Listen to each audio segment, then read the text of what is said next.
हो नानी हो ए आऊ हो हो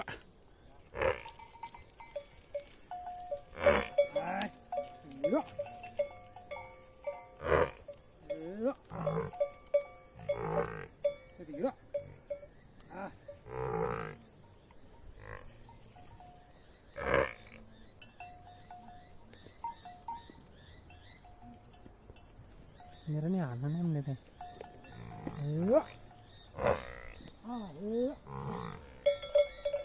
यो भैँसीहरू बल्ल लेकबाट झरेछ हिउँ परेर माथि खर्सु पातोमा थियो झापाघारीमा कतिवटा छन् दाइ हजुरका भैँसी मेरो 12-15वटा हुन् के अरे हजुर यहाँ 12वटा जति आएको नि अरू कता गएर माथि यी सबै जङ्गलमै छोड्ने हुन् जङ्गलमै छोड्ने हुन् घर छन् 4-5वटा ए नुन खानाले आत्तिएछन् नुन खानाले है भैँसी त नाका जुगा पसेर यस्तै ल्याएर म त सधैँको भैँसी गोठाले हो ल धन्यवाद हजुरलाई यस्ता राम्रा राम्रा भैँसी पाल्नु भएको प्रगतिको कामना गर्न चाहे यो त मार्न आयो मैलाई नुन खान खोजेको मार्दैन के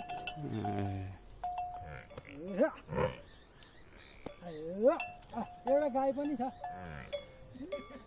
त्यो पनि ब्याउनी छ होला हौ तल पाल्न पर्यो नि मर्दा पर्दा चाहिने गाईको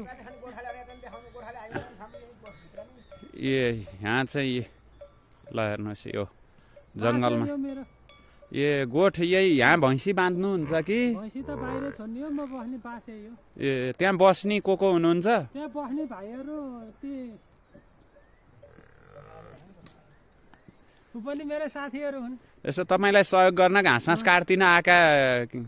हेल्परहरू रहेछन् है होइन हेल्पर होइन भाइहरू हुन् भाइहरू हुन् ए तपाईँलाई यसो सहयोग गर्न आएका हो त आज झरी पऱ्यो घाँस काट्ने भनेर आएको खर्चो काट्न जाने हो अब ए भैँसी आज यतै छोड्ने सधैँ छोडु है हुन् है वनमै छोड्ने हो ब्यासी घर झार्ने हो गोठा बाँध्ने हो ए हस् त दाजु ल